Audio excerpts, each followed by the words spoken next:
我在，杀敌泄洪，出了事灭我的族，到！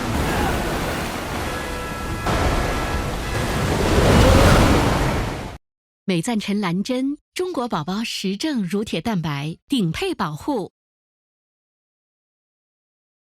你知罪吗？什么？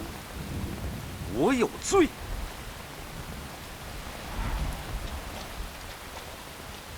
你还不明白？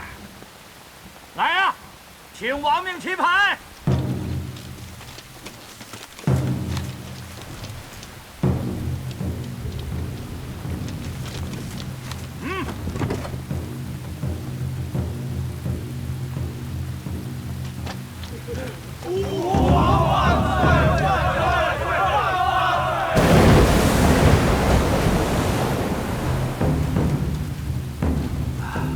你别起来进府，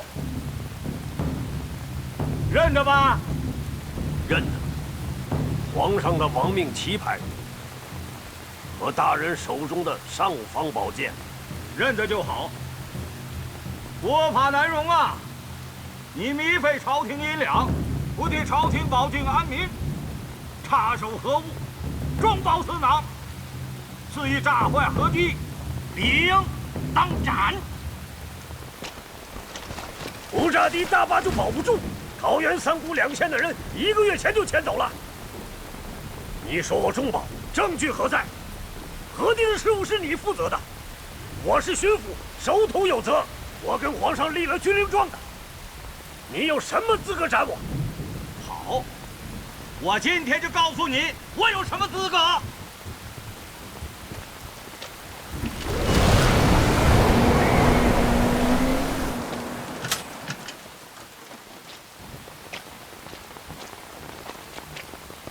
皇上下旨到我河务总督府，凡黄河所流经省内，军民官员大小一体，听候差遣，妨碍河务者，先斩后奏。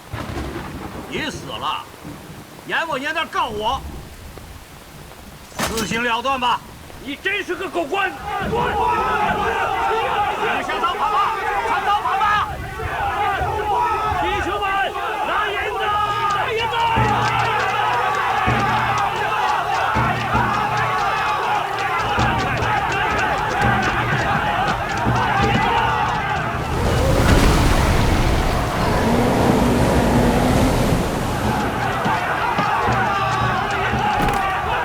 空的，根本就没有银子，箱子是空的，箱子是空的，箱子里不是空的，银子呢？里边没有银子。河工的钱饷呢？银子呢？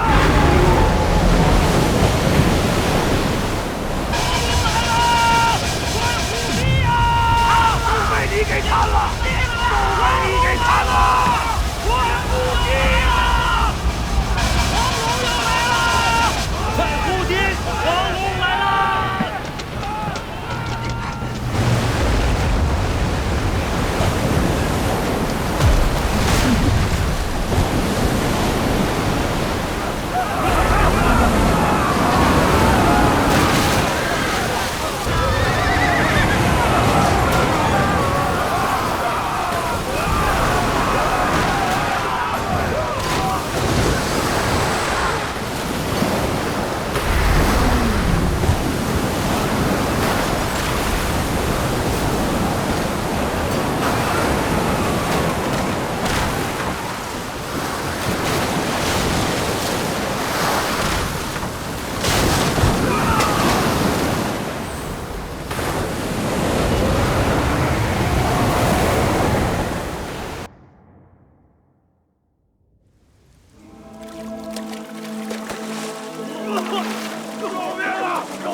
这呢？哎，在这呢！来了！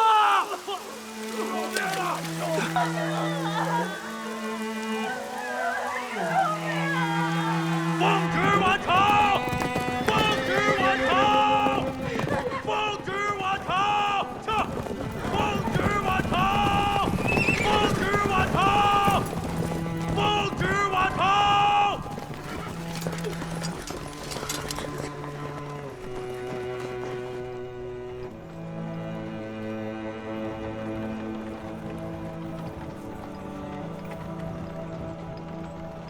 罪臣王光玉奏：河道溃决12处，黄河大堤之溃实由安徽巡抚靳府贪污所致。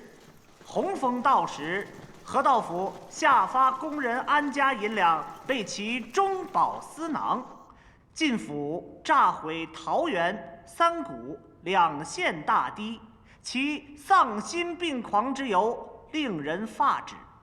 由此肆虐里下河地区，遂成则国。臣等督导不严，请死罪。发文之日，臣等待家办事，期望吾皇速发赈济，以救百姓之急。罪臣王光玉顿首百拜。这么晚把你们叫来，就是想让你们听一听，朝廷的吏治已经到了什么地步了。朕是连火都发不出来了，谁知道他竟然连河工的安家银子都要贪污。朕说过不杀大臣，但朕没说过不杀罪臣。启禀皇上，奴才已经将刑部的拘押文书发出去了，可是这靳府已经畏罪自尽了。那就找到他的尸骨，朕倒要看看，到底是什么样的人，为了几两银子残害无辜百姓。将来在黄河边再给他修个墓，朕要亲自写上“贪污官员靳府之墓”。让他的尸骨世世代代泡在水里，不得安宁。是。启禀皇上，南方战事正紧，还望皇上不要忧思过度，伤了身子。河道溃决，王光玉难辞其咎，臣请一柄尚方宝剑，先斩了王光玉，以平民愤，然后再行赈济之事。皇上，当务之急是赈济百姓。王光玉倒不急着杀，等皇上审问清楚。皇上下过圣旨，河道溃决，处决河道总督。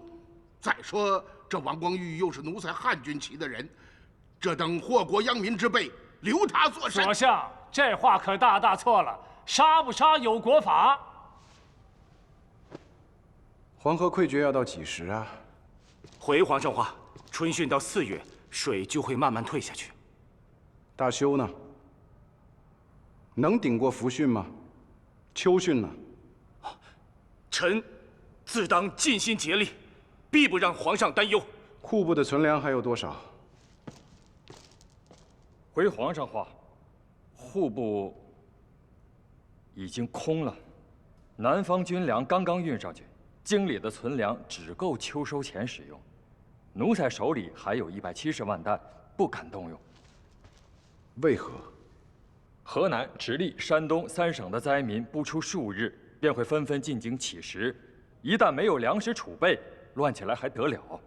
奴才已经在昌平、大兴、顺义设下粥厂、粥棚，务必不让灾民惊扰京师。赈济6省的粮食从哪儿来？地方官自筹吗？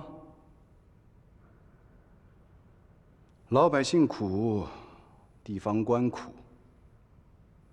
朝廷也苦，让王光玉戴罪办事，伺机修复河堤。等水退了之后，朕再问他们的罪。还有，等想到再说吧。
肺属金，肾属水，补肾益肺金水宝，带您进入正片内容。哟，明相，我说，哎呦，撞我这胳膊疼，这慌慌张张的，后面有人套狗啊！明相，这是皇上吩咐，理下河地区这所有地方宽的河道，随到随看，奴才不敢当呀。哎，好嘞，慢点啊！明相，哎呦，所相，哎呦呵，明相，哎，奏事处送来的那个河报你看了吗？嗨，哪有功夫看那个呀？哎，皇上让我去查京师八大仓的库底，腿儿都跑细了。哎，怎么了？啊，历下河七州县的官员雪片一样的弹劾王光裕啊，说这河道总督失职，皇上要是再不明正典刑，压不住啊！哎，人家说了，王光裕都能这样，那底下更胡作非为了。皇上不是让他戴罪办事儿吗？哎，不是那么说，出了这么大的灾，不杀一两个大个的，服不了众啊！王光裕这个狗东西，眼珠子长到屁股上去了。你看着，一会儿我就奏明圣上，亲自去一趟历下河。所以我就说呀，要人人都像所相一样宫中体国，何愁天下不太平？但我看这李下河官员也没安什么好心。弹劾王光裕，做的不好的，把罪过都推他头上；做得好的，反过来给自己臭表功。河道糜烂几十年，都是王光裕一人之过吗？未必吧。不见得吧？哎呀，我倒是想啊，保王光裕一本呢。你要保王光裕？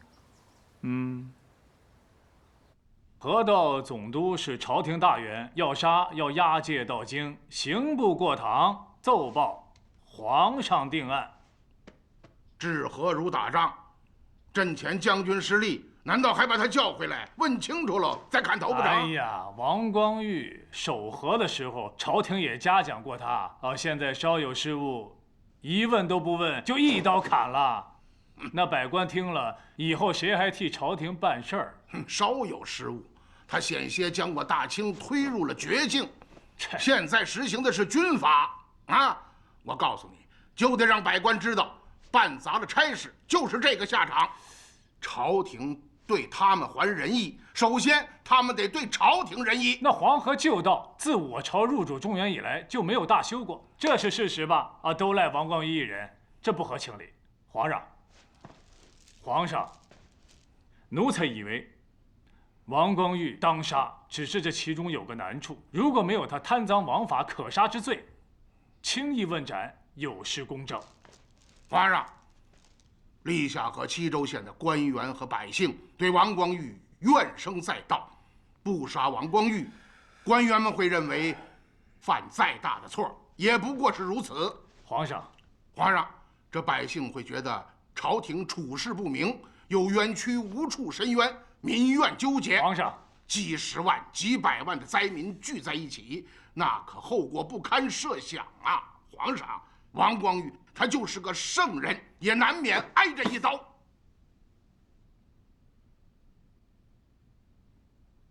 所向所言极是。我朝以仁义治天下，王光裕自取其咎，百官也不能说什么。皇上圣明，让刑部议一下，把罪名公布中外，朝廷杀他，天下的官民都要看清楚。总之呢，声势越大越好。这，梁九公送一下。这。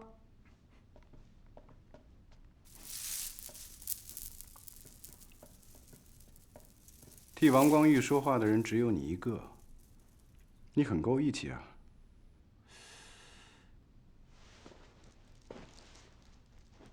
皇上，奴才与王光玉素无来往，更论不上什么义气。奴才只是觉得，要杀人有国法，轻易问斩，日后后人会怎么说皇上？怎么讲？说皇上杀人有方，治和无力，奴才死罪。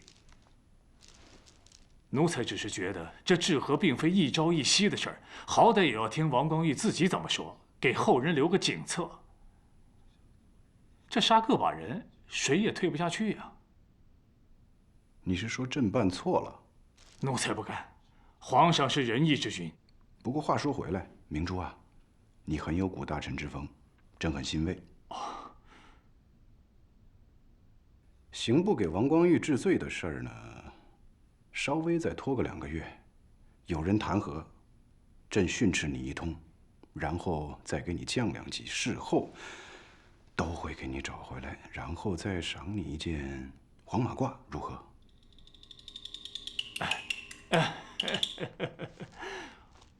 皇上，奴才愿意陪皇上演周瑜大黄盖，皇上放心。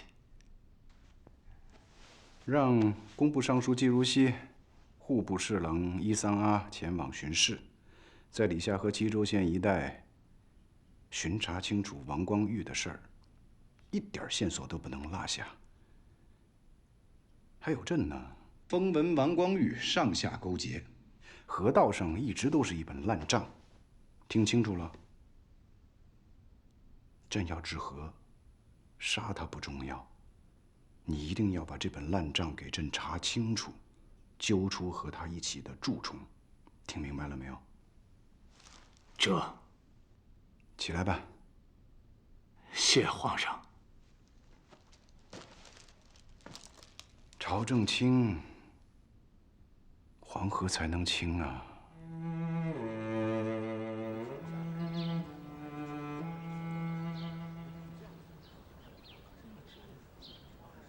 你往后站，你过前面来。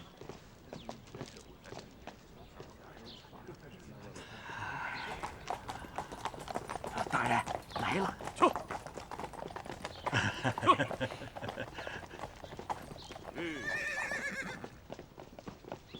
奴才王光玉叩问皇上圣安。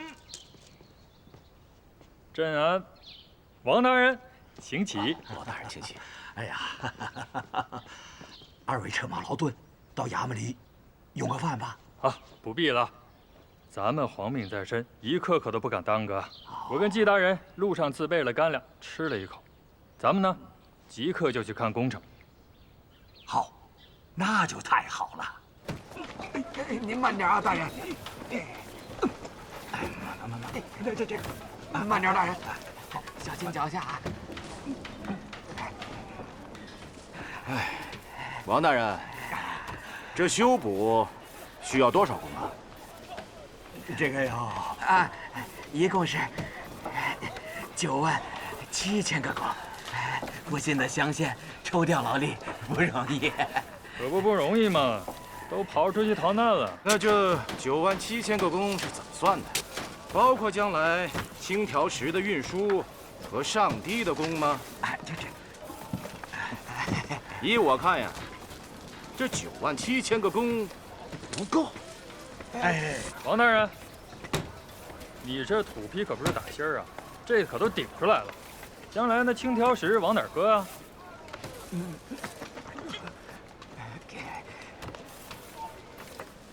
我们打算在地后边再加上一道全青条石的。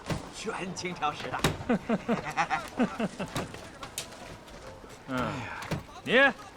我问你，你这一天拿多少工钱啊？每天都这么多人吗？大人，他不懂，他什么都不知道。走。大人，我们人数够，另外一个赵老公啊，得慢慢来，真的。我看这大堤上不足100人，咱们就按100人算吧。这每天也就消耗2、3、200银，这要干完97000个工，还不得干到康熙30年去？可不。二位大人说笑了，怎么可能干到康熙30年去？等到那个水灾过后，老百姓回来了，劳工就来了。对，季大人，咱们去看看天梯关，还有落马湖那边新修的大堤。大人，饶了我，我这身体实在是不行了。另外一个，二位大人呐，到那边天都黑了，什么都看不见了。不如明天请早。另外，二位到我这堤上来，总得用顿饭吧？对，帐篷已经准备好了。给大人请安。二位大人，请。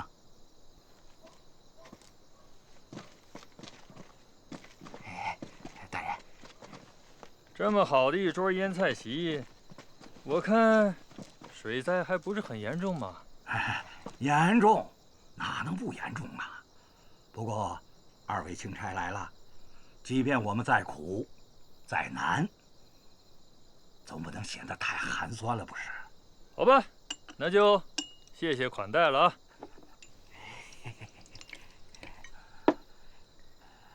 来，落马湖那边负责的大人是哪位啊？卑职便是，卑职是康熙5年的副榜。你那边重修的大堤横宽多少丈？虚盐几何？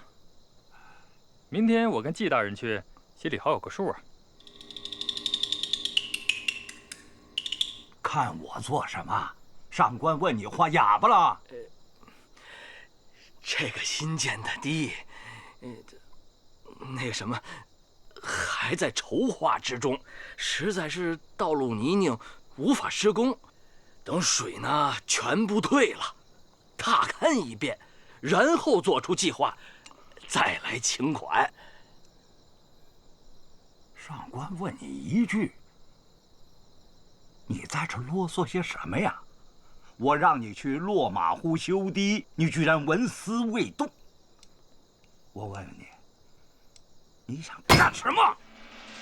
自己把帽子摘了，回家等着听参吧。滚！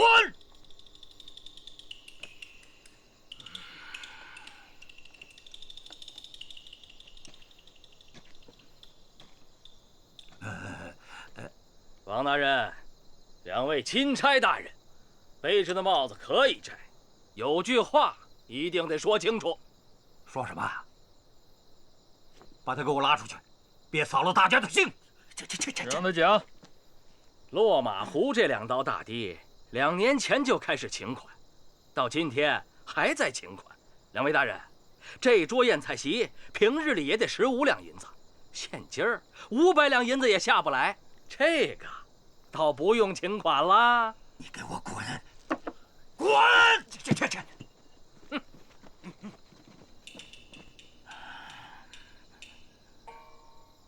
大家辛苦，我敬大家一杯。醉了。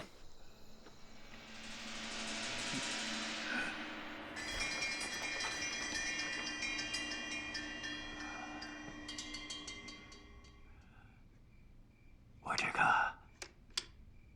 喝到总督，怕是保不住了。我就想留自己和家人一条性命，只要大人肯救上一救，我的全部身家都是大人您的。可我的全部身家也都在老兄你身上啊！这是驿馆，你深夜到此，将来让言官知道了，告我一状，可不得了啊！那大人是救还是不救啊？明日咱们慢慢商量。今天你先回。明天？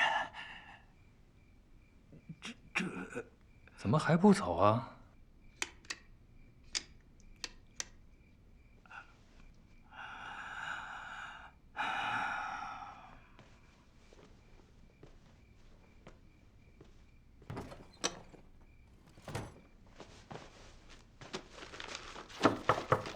进来。王光玉走了，今儿晚上赶个夜路，即可回京。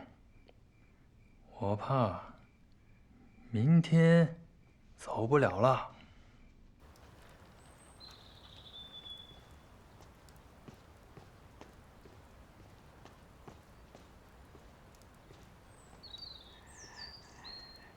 大人，确实走了。我挨屋看了一遍，连张纸都没留下。大人，我觉得那叶桑阿也不至于疯狂到张嘴乱咬的地步。您可是大人呐！哎，大人，您，大人。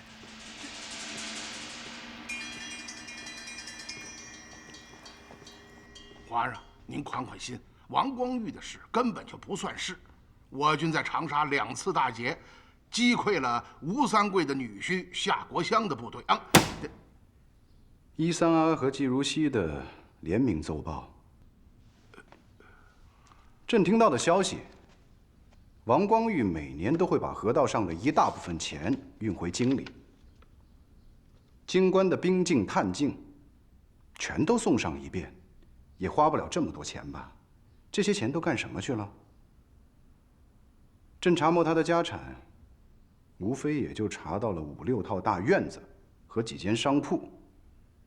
剩下的钱呢？回皇上，奴才实在是不知道啊。皇上要问，奴才去查。你旗下的人就应该是你去查。朕不怕他贪污，别是把钱攒起来给什么人了吧？哦，皇上千万别信闲谈，八旗的人贪污不规矩那都是有的，这外心绝对不会有。八旗的人怎么能跟八旗作对呢？别着急，慢慢查。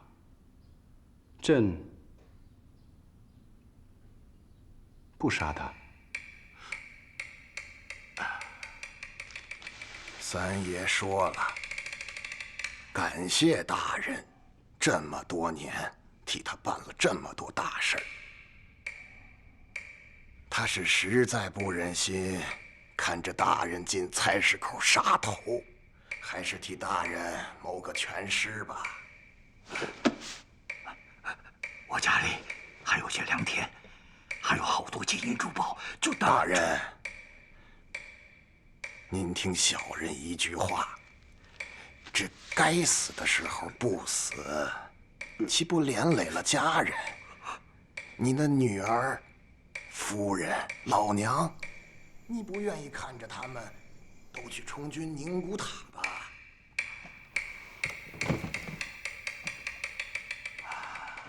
大人是明白人，不用我多说。三爷既然许了诺，保全大人的全家3族，那就不会食言。不会食言？不会食言。三爷就是叫我死，我也不敢多活1日啊。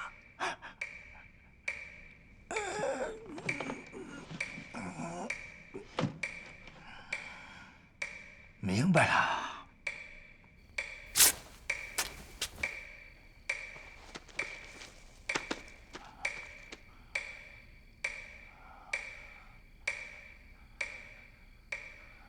爹，吓我一跳。爹，你看看我今天头上这绢花怎么样？好看。不过我们家柔儿啊，更好看。爹，你说什么呢？你说，等水灾一退，我们全家就能回京了吗？我现在都不敢出门，外面到处都是死尸，堆在街上没人买。爹，我想吃隆福寺的糖葫芦和驴打滚。哎呀，喝口水吧，别噎着。行，回京之前呢，爹准备交给你一个任务。什么任务啊？爹有一样宝贝，我觉得路上啊，我会弄丢它，你帮我保管一下。嗯，好呀。你得给爹起个誓，不许看它，谁都不能看，你娘都不行。你得日日夜夜带着它，一刻都不能离开。爹，你什么意思？起个誓。这个是能保住我们全家性命的宝贝，你和你娘一旦出事，你就把它，反正你别管了，它能保住我们全家人的命。把它收好，记住爹的话。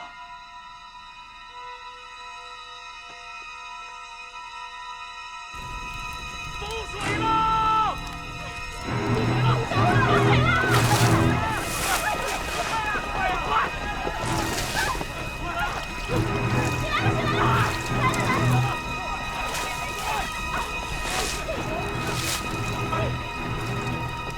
再来扶高！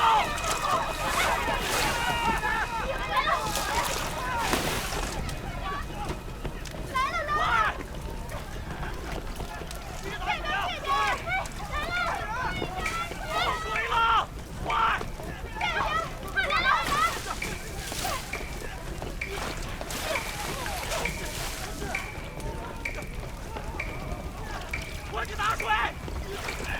快点，快点！快点，快！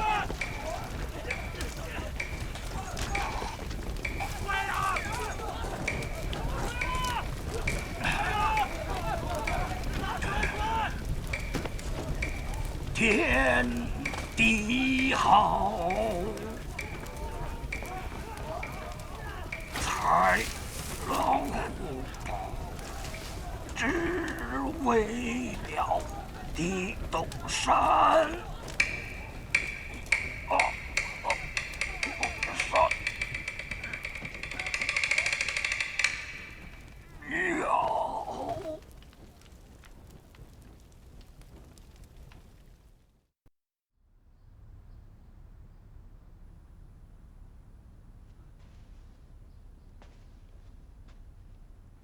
奴才明珠见驾，吾皇万岁万岁万万岁！王光玉死了，说是畏罪自尽，连河都府都烧成了一片白地。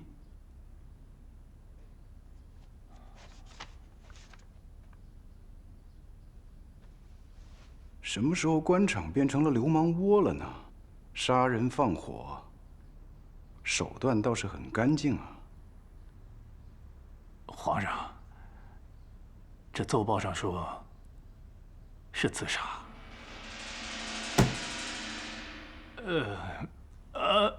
奴才以为，王光玉知道自己，辜负圣望，祸害百姓，夷乱国事，无颜面君，无颜面对天下苍生，于是自尽谢君。是吗？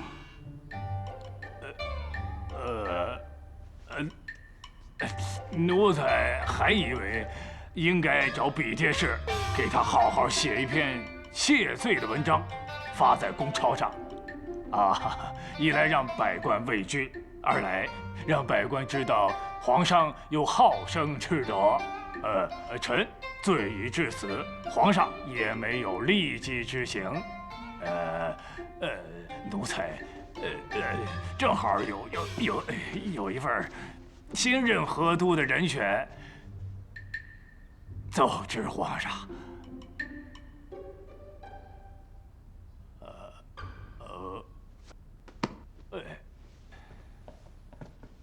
叫所相进来。这，学得真像啊！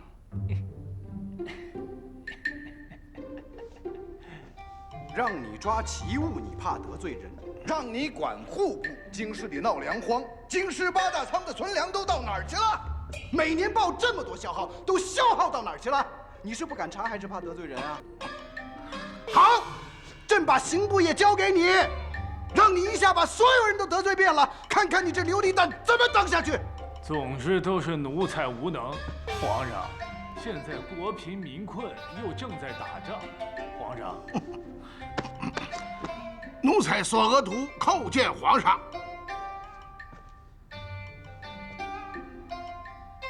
进来。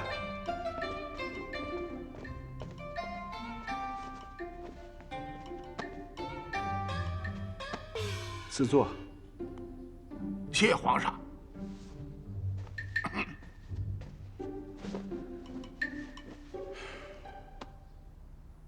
千头万绪一起来，让明珠主持议王光裕的罪，罪没议出来，他倒好，自杀了。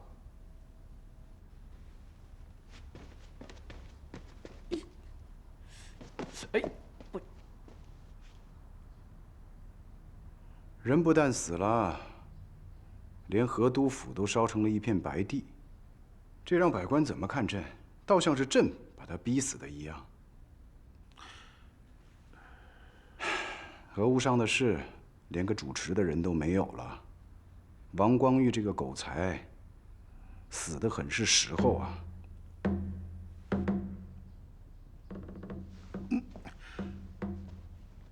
启禀皇上，奴才以为这王光裕自认辜负圣王，祸害百姓，夷乱国事，无颜面君，无颜面见天下苍生。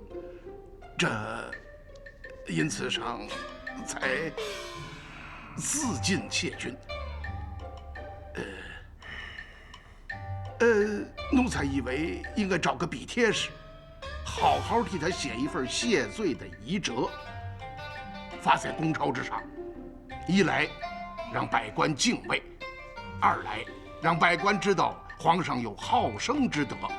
大臣虽罪已致死，但是皇上并没有将他立即处死。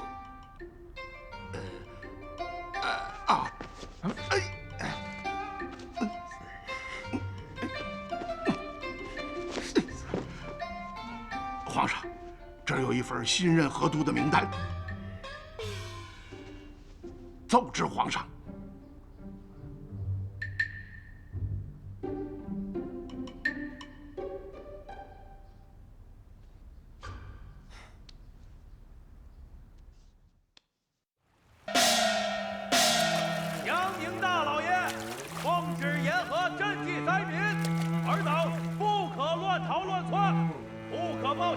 下水打捞财物，不可奸淫偷盗，违者必斩。江宁大老爷奉旨严和赈济灾民，尔等不可乱逃乱窜。江宁大老爷奉旨严和赈济灾民。大人，大人，您小心点，慢点，慢点。来。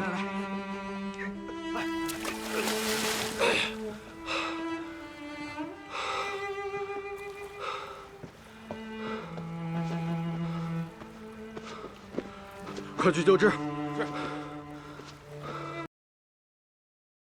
夫天地者，万物之逆旅；光阴者，百代之过客。浮生若梦，为欢几何？古人秉烛夜游，良有一夜。